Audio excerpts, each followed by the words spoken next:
आज जिनकी शुभ तिरुभाव तिथि उपस्थित हुई है, आकर मठा श्री चैतन्य मठ एवं विश्वव्यापी समस्त गौड़ीय मठों के संस्थापक आचार्य नित्यलीला प्रविष्टो विष्णुपाद अष्टोत्तरशत श्री श्रीमद भक्ति सिद्धांत सरस्वती ठाकुर प्रभुपाद, उनके चरणों में भी असंख्य कोटि दंडवत प्रणाम करते हुए उनके हेतु की कृपा की वांछा करता हूँ। उनकी तिरुभाव तिथि जययुक्त हो।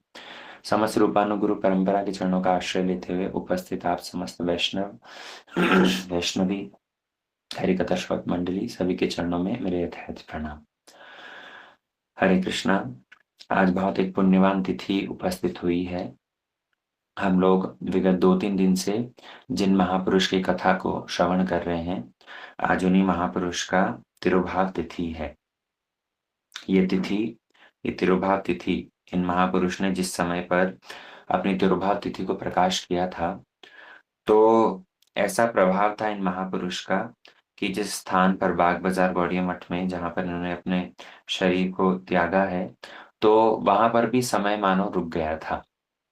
आप लोग यदि जो लोग गए हैं बाग बाजार गौड़ी मठ में, जिन्होंने दर्शन किया है, इन महापुरुष की भजन कुटीर है जहाँ पर अभी भी वो क्लॉक लगी हुई है, जो कि क्लॉक फ्रीज हो गई थी। उस समय पर मठ की जितनी सारी घड़ियां थी सब बंद हो गई थी, और इन महापुरुष के निर्जान लीला को भक्त लोगों ने हरिनाम संकीर्तन एवं गौड़ीय जितने सारे हमारे गोस्वामी वर्गों के एवं गुरु वर्गों के स्तव स्तुति है, वो श्रवण कराते कराते इन महापुरुष ने अपनी अंतिम लीला प्रकाशित करी थी। कल हम लोग श्रवण कर रहे थे कि किस प्रकार इन महापुरुष का जन्म उत्कल देश में हुआ, और जन्म से ही बड़े मेधावी थे। श्रील भक्ति विनोद ठाकुर ने सदा सर्वदा इनको एक शिष्य तुल्य शिक्षा दीक्षा इत्यादि प्रदान करके इनको आगे अपने साथ में ही प्रचार कार्य के लिए लेकर के जाते थे। और महापुरुष के जीवन में प्रत्येक समय समय पर ही बहुत सारे शिक्षणीय प्रसंग आए हैं। विशेष करके इनके साथ में, इनका जो भक्ति विनोद ठाकुर के साथ में इनका संबंध था। दूसरी बात, इन्होंने स्वयं आचरण करके जो प्रचार करने की शिक्षा अपने जीवन से प्रदान करी, अपने शिष्यों के प्रति एवं जगतवासियों के प्रति अकर्तव्य सत्य परिवेशन करने में कभी भी पश्चातापद नहीं हुए। और अंतिम में जब अपनी निर्याण लीला को प्रकाशित करेंगे, जब तिरुभाव लीला को प्रकाशित करेंगे, तब उस समय पर समस्त भक्तों को एकत्रित करके इन्होंने जो उपदेश दिए हैं, बहुत कुछ श्रवण करने के लिए, बहुत कुछ शिक्षणीय प्रसंग इनके जीवन से हमको मिलते हैं। हम विचार कर रहे थे कि इन महापुरुष के जो अंतिम उपदेश है उनको जरा कुछ पाठ किया जाए, क्योंकि इनके जीवन चरित्र के विषय में तो हम हमेशा सुनते ही हैं, लेकिन इनका सारा जीवन इन्होंने तरह तरह के मतवादों का खंडन करते हुए, चाहे अब वो मायावाद हो, चाहे अवतारवाद हो, चाहे सहजिया लोग हो, चाहे भक्ति विरुद्धी जितने सारे अपसंप्रदाय एवं जो कुनीतियां थी, उन सब का खंडन करते करते इन महापुरुष ने अपना जीवन बिताया। लेकिन उन सब के बीच में एक जो मूल गौड़ीय संपत्ति है, उसका भी इन्होंने स्वयं आस्वादन किया एवं अन्यों को, योग्य शिष्यों को भी वो वस्तु प्रदान करी। क्योंकि हमारे समस्त गुरुवर्गों ने एक शिक्षा प्रदान करी है कि भगवत भजन करते करते यदि हम अनर्थ निवृत्ति करें, तो ये अनर्थ निवृत्ति बहुत बड़ा उद्देश्य हासिल हो गया, ऐसा नहीं है। अनर्थ निवृत्ति के साथ साथ ही अर्थ प्रवृत्ति क्या होगी, उसके विषय में भी हमें पता होना चाहिए। साधारण शब्दों में समझो, जैसे हम भक्ति के साधक, हम सब के सब जब भी साधन करने की कोशिश करते हैं, तो तरह तरह के अनर्थ जो हैं, चाहे वो षड विकार हो, चाहे हमारे पूर्व पूर्व जन्मों के कर्मों के फल स्वरूप हमारे संस्कार हो, जो कुछ भी अनर्थ हमारे जीवन में उपस्थित है, काम क्रोध लोभ अपराध पाप पाप बीज अविद्या, जितना कुछ वर्णन है माधुर्य कादम्बनी में, तो ये सारे अनर्थों को दूर करेंगे, ये केवल मात्र अगर प्रचेष्टा करी, तो बात पूरी नहीं बनेगी। उसके साथ-साथ ही क्या होना चाहिए, बोले अर्थ प्रवृत्ति भी होनी चाहिए, कि ठीक है, अनर्थ निवृत्ति हो गई, अनर्थ निवृत्ति होने के उपरांत हमें प्राप्त क्या होगा? अनर्थ निवृत्ति के उपरांत हमें क्या वस्तु मिलेगी? तो वो अर्थ उसे कहा गया है अर्थ प्रवृत्ति। और इन महापुरुष का बाह्य दृष्टिकोण से भले ही देखने को मिलता है कि सारा जीवन नईति, नईति, नईति करते-करते इन्होंने निकाला। ये भी नहीं, ये भी शुद्ध भक्ति नहीं है, ये भी शुद्ध भक्ति नहीं, ये भी शुद्ध भक्ति नहीं है। लेकिन वास्तव में शुद्ध भक्ति है क्या? उस विषय में भी इन्होंने बहुत विस्तृत विश्लेषण दिया है। तो इनके अंतिम उपदेशों में उसकी कुछ झलक देखने को मिलती है। इसलिए हम आज इनके कुछ अंतिम उपदेश हैं, उनको देख कर के और उनको पाठ करते हैं।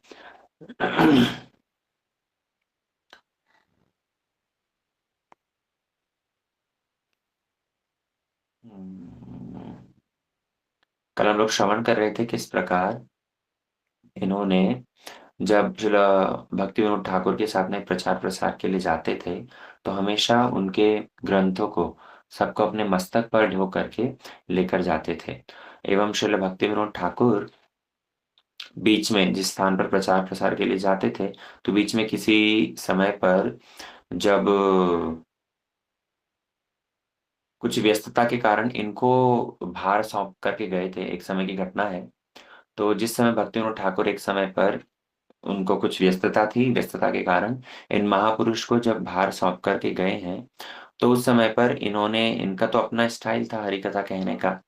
भक्तिविनोद ठाकुर वहाँ पर तथाकथित लोग जिस किसी भाव से भी क्यों ना हो, अंततः आकर के हरिकथा सुनते थे, तो उनको उनके अधिकार के अनुसार ही जैसे कहते हैं ना शुगर कोटेड लैंग्वेज में किसी तरह से समझाने की कोशिश करते थे और भगवत भजन में सभी को नियुक्त करने की प्रचेष्टा करते थे।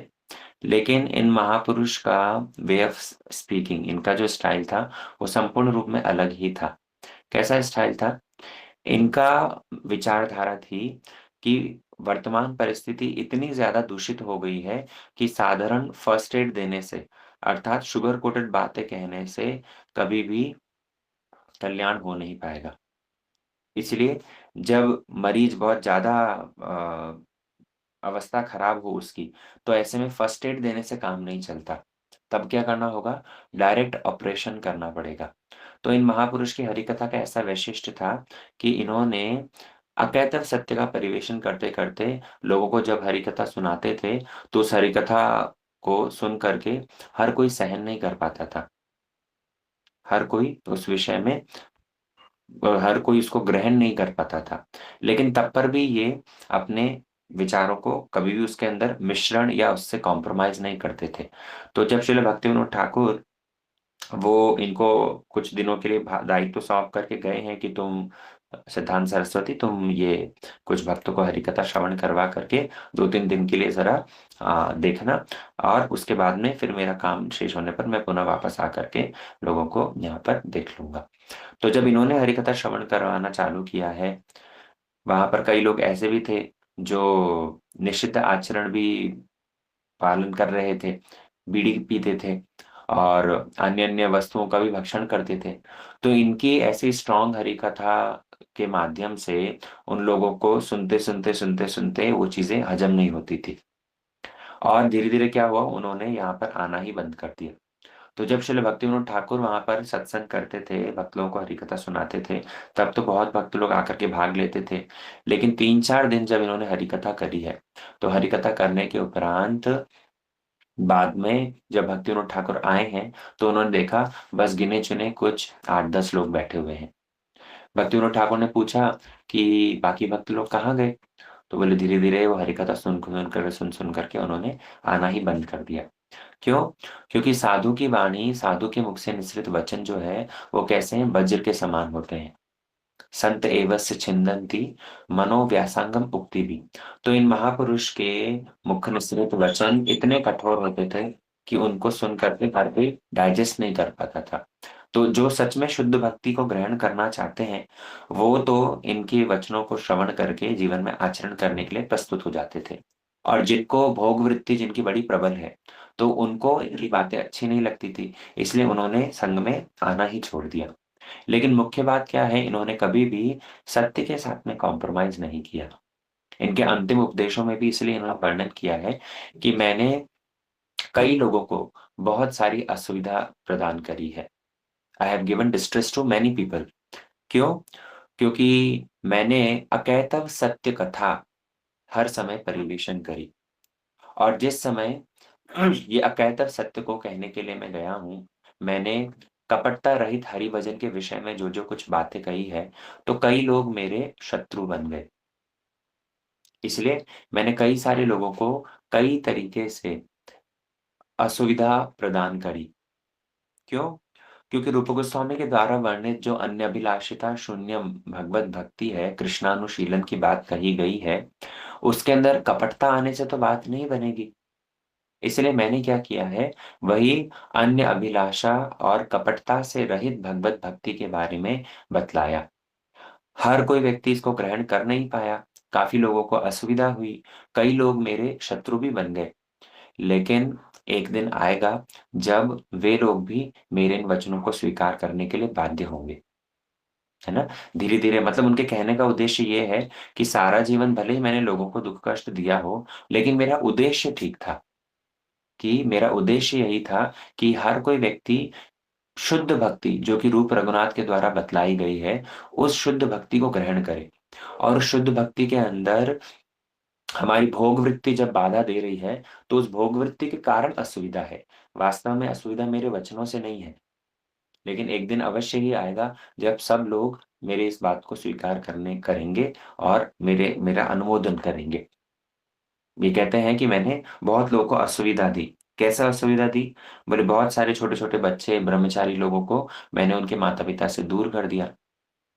अभी कुछ दिन पहले ही श्रील गुरुदेव का लेक्चर आया था, जहाँ पर वो श्रील प्रभुपाद की महिमा गा रहे हैं। तो इस पॉइंट को बड़ा विस्तार से गा रहे हैं कि मैंने कई सारे ब्रह्मचारियों को उनके माता-पिता से दूर कर दिया।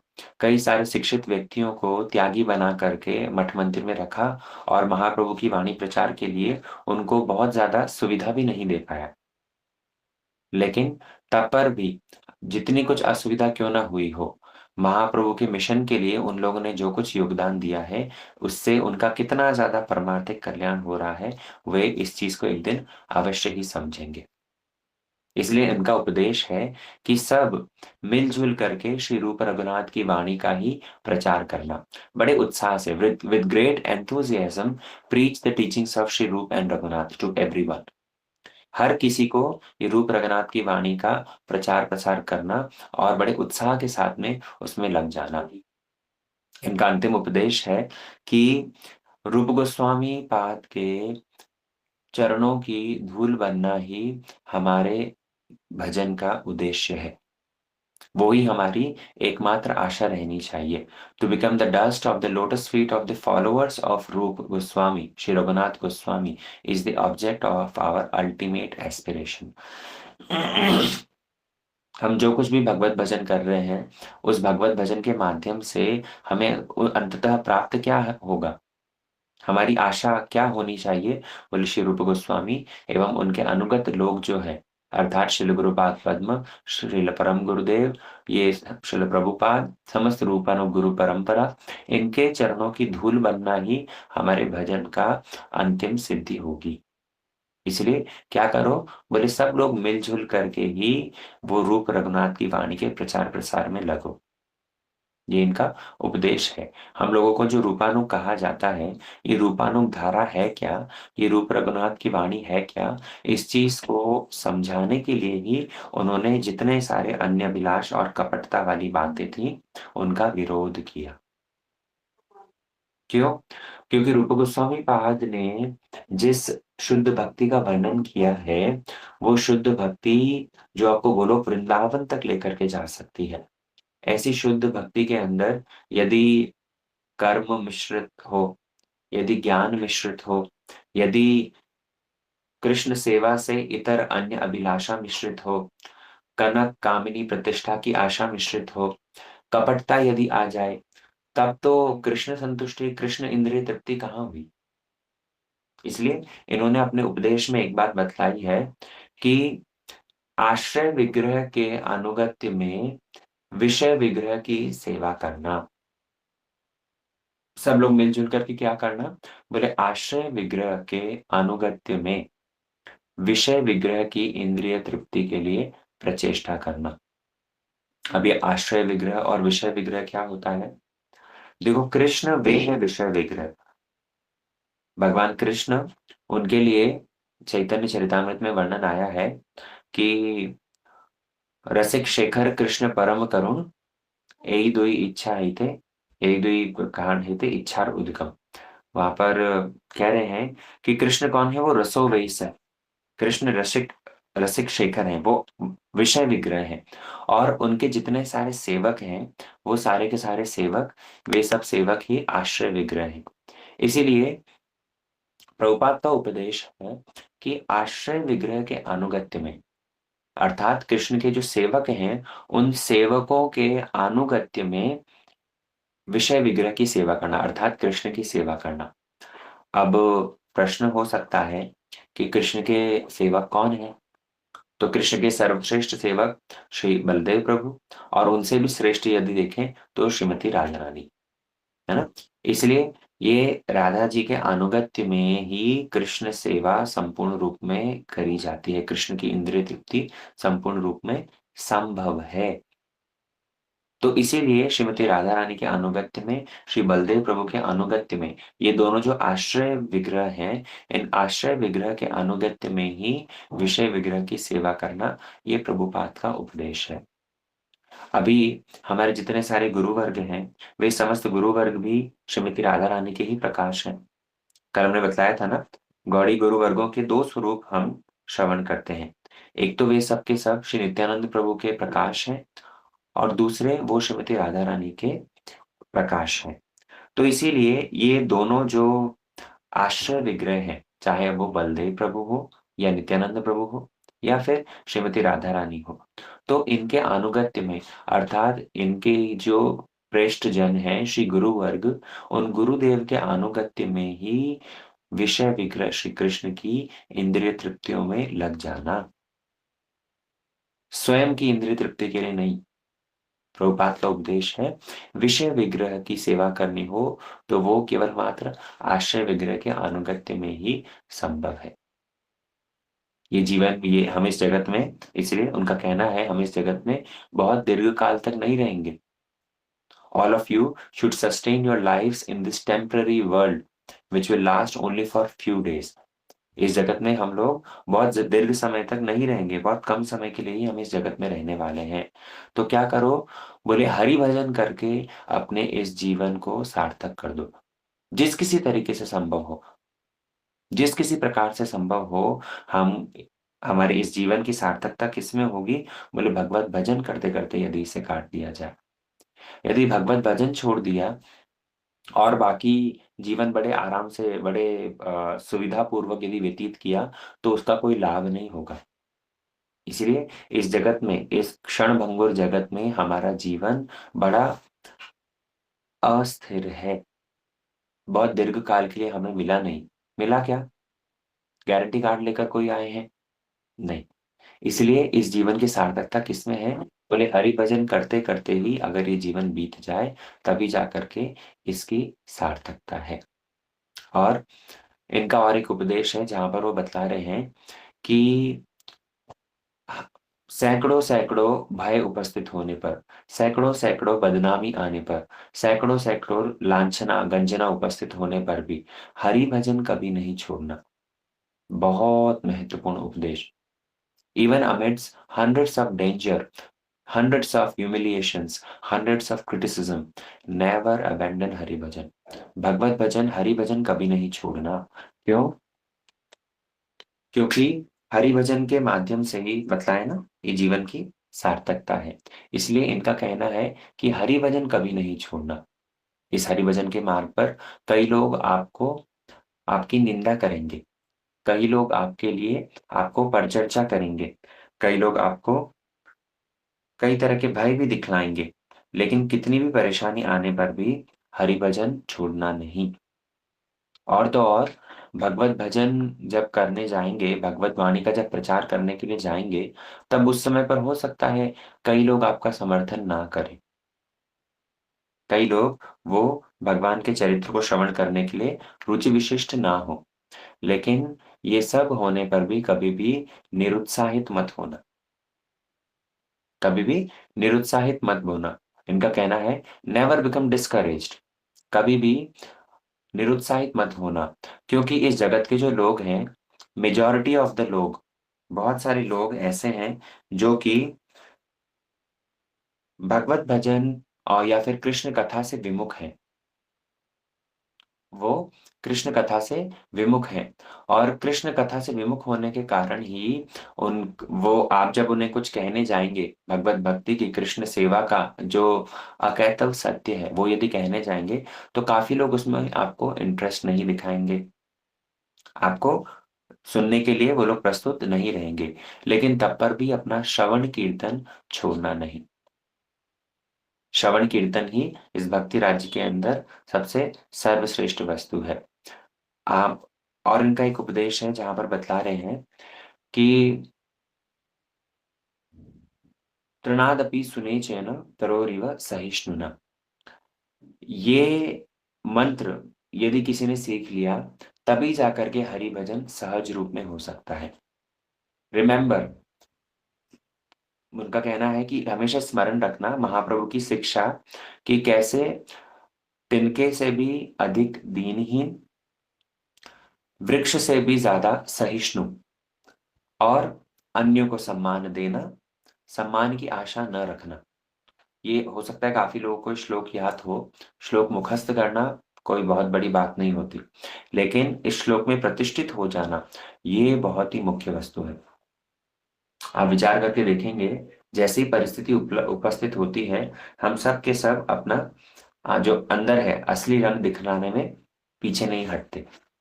बाहर से हम लोग भले ही भक्त सज करके बैठ जाएँ, लेकिन वास्तविकता क्या है कि महाप्रभु के इस शिक्षाष्टक के तृतीय श्लोक के अंदर जब तक कोई प्रतिष्ठित नहीं होता, तब तक हरि कीर्तन, कीर्तनीय सदा हरि जो कहा गया है, ये हरि कीर्तन संभव नहीं है। अगर कोई सदा सर्वदा हरि कीर्तन करना चाहता है, तो प्रभुपाद का उपदेश है कि इस श्लोक के अंदर पूर्ण रूप में प्रतिष्ठित होना ही होगा। इसके अंदर प्रतिष्ठित हुए बिना कभी भी ये संभव हो नहीं सकता, है ना? इसलिए ये संकीर्तन यज्ञ, कीर्तनीय सदा हरि, यही क्या है? श्रीमद् महाप्रभु का उपदेश है और यही हमारे गौड़ीय मठ के लिए परम उपास्य स्वरूप है। हमारे उपासक यदि कोई है तो वो कौन है? श्रील प्रभुपाद कहते हैं कीर्तनीय सदा हरि, वे ही हमारे उपास्य हैं। अर्थात महाप्रभु के द्वारा प्रचार प्रसार किया गया ये हरिनाम संकीर्तन ही हम लोगों के लिए परम उपास्य के रूप में विराजमान है।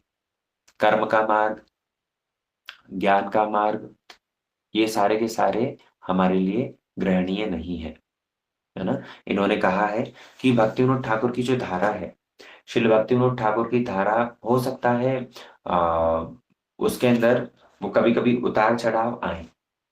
जैसे भक्ति राज्य जो है, हम लोगों ने देखा है हमारे गौड़ीय राज्य में भी कि कैसे समय-समय पर ये भक्ति की धारा कभी विस्तृत भाव से बहती हुई आई है और कभी-कभी लुप्तप्राय भी हुई है। लेकिन कभी भी ऐसा नहीं होगा कि ये संपूर्ण रूप में नष्ट हो जाएगी। ये निरंतर प्रवाहित हो रही है। हाँ, इस भक्ति की विनोद धारा के अंदर हो सकता है कभी-कभी कुछ लोग आकर इसको दूषित करने की कोशिश करें, लेकिन ये भक्ति विनोद धारा जो है, ये निरंतर सदा-सर्वदा बहती रहेगी। इसलिए श्रील भक्ति विनोद ठाकुर के द्वारा दी हुई जितनी सारी शिक्षाएँ हैं, उन समस्त शिक्षाओं को जीवन में धारण करके उसको प्रचार-प्रसार करना, बड़े उत्साह के साथ में। और उन्होंने कहा है कि जितनी भी आपकी जागतिक योग्यता है, इन समस्त योग्यताओं को हरि भजन के अंदर, भगवत वाणी के प्रचार के अंदर नियुक्त करना। भगवान ने हम सबको कुछ न कुछ योग्यता प्रदान करके भेजा है, अवश्य ही। कोई भी ऐसा नहीं होगा जो कि संपूर्ण रूप में अयोग्य है। कुछ न कुछ योग्यता सबके अंदर होगी ही होगी। तो इनका कहना था कि हमारी जितनी कुछ योग्यता है, वो सब की सब योग्यता भगवान की सेवा में, कृष्ण की सेवा में नियुक्त होनी चाहिए। इस जगत की जितनी सारी वस्तुएँ हैं, ये जगत की सारी वस्तुएँ, किसी भी वस्तु से हमको वैराग्य भी नहीं करना है और किसी भी वस्तु से हमको बहुत ज़्यादा लगाव भी नहीं करना है। श्रील प्रभुपाद कहते थे कि इस जगत की सारी वस्तुएँ, वे सब की सब कृष्ण सेवा के उपकरण मात्र हैं। बात समझने की कोशिश करना। उनका कहना है कि इस जगत की जितनी सारी वस्तुएँ हम देखते हैं, वो सारी की सारी वस्तुएँ इंग्रीडिएंट्स हैं। किस लिए? बोले भगवान की सेवा के लिए। जैसे इंग्रीडिएंट्स यूज़ करके हम कोई एक डिश प्रिपेयर करते हैं, वैसे ही इनका कहना है कि इस जगत की जितने सारी वस्तुएँ हैं, वे सब के सब तो कृष्ण सेवा के उपकरण हैं। चाहे अब वो हमारी पर्सनल क्वालिफ़िकेशन हो, चाहे अब वो इस जगत की वस्तुएँ हो, उन सबको किसी न किसी प्रकार से कृष्ण सेवा में नियुक्त करना ही सार है। इसलिए किसी वस्तु को यदि देखो, तो उससे द्वेष भी मत करो, उससे घृणा भी मत करो। कुछ बुरी चीज़ देखो तो उससे घृणा भी मत करो और कुछ अच्छी चीज़ देखो, तो उससे बहुत ज़्यादा लगाव भी मत करो। हमेशा यही दिमाग में रखो कि चाहे अच्छा हो, चाहे बुरा हो, ये सब का सब कृष्ण सेवा में ही नियुक्त होना चाहिए। ये कृष्ण सेवा का उपकरण मात्र है। ये उनका उपदेश है, उनका बतलाना है ना? ये और एक बात कहते हैं कि हमारे जीवन में और कोई आशा नहीं रहनी चाहिए। केवल एक आशा रहनी चाहिए, आददानस्तृणं दन्ते हृदं याचे पुनः पुनः श्रीमद्रूप पदाम्बोज धूलिश्या जन्मनि जन्मनि। रूप गोस्वामी पाद का जो ये प्रणाम मंत्र है, जहाँ पर बतला रहे हैं कि दाँतों में तृण धारण करके और बार-बार, बार-बार एकमात्र यही याचना होनी चाहिए, क्या? श्री रूप पदाम्बोज धूलि, श्री रूप गोस्वामी की चरणों की धूलि, उनके चरण कमलों की धूलि कण हम बन जाएँ। जन्मनि जन्मनि, एक जन्म नहीं, जितने सारे जन्म हो हमारे, सब जन्म में केवल मात्र एक ही उद्देश्य रहना चाहिए कि रूप गोस्वामी के चरणों की धूल बन करके हमारा जीवन सार्थक हो। तो प्राय करके इनके जो उपदेश आप देखेंगे अंतिम उपदेशों में, वहाँ पर देखने को मिलता है कि इन्होंने रूप गोस्वामी और रूपानुगत भक्ति और रूपानुग धारा के विषय में सब चर्चा करी है। भले ही सारा जीवन उन्होंने मायावाद का खंडन करते हुए, अवतारवाद का खंडन करते हुए, अपसंप्रदाय को खंडन करते हुए, जाति गोसाई एवं इन सब के विरुद्ध ही बोला। लेकिन हम गौड़ीय राज्य के अंदर जो रूप गोस्वामी पाद ही हमारे सर्वश्रेष्ठ आचार्य हैं और रूपानुग भक्ति ही हमें प्राप्त करनी है, उस चीज़ की झलक इनके अंतिम उपदेशों में मिलती है ना? आज इन महापुरुष की तिथि है। हम इनके चरणों में प्रार्थना करते हैं कि जैसे इन्होंने अपने अंतिम उपदेशों के माध्यम से रूपानुग भक्ति के ऊपर जोर देकर के रूप गोस्वामी के चरणों की रज बनने के लिए सबको प्रोत्साहन दिया है, उन्हीं के उपदेशों का हम लोग अपने जीवन में आचरण कर पाएँ और आचरण करके रूप गोस्वामी के अनुगत जितने सारे हमारे गुरुवर श्री गुरुपाद पद्म हैं, उनके अनुगत होकर के हम अपने जीवन को बिता पाएँ। ठीक है? आज के सत्र को हम लोग यहीं विश्राम देते हैं। वाञ्छाकल्पतरुभ्यश्च कृपासिन्धुभ्यो च पतितानां पावनेभ्यो वैष्णवेभ्यो नमो नमः। हरे कृष्ण।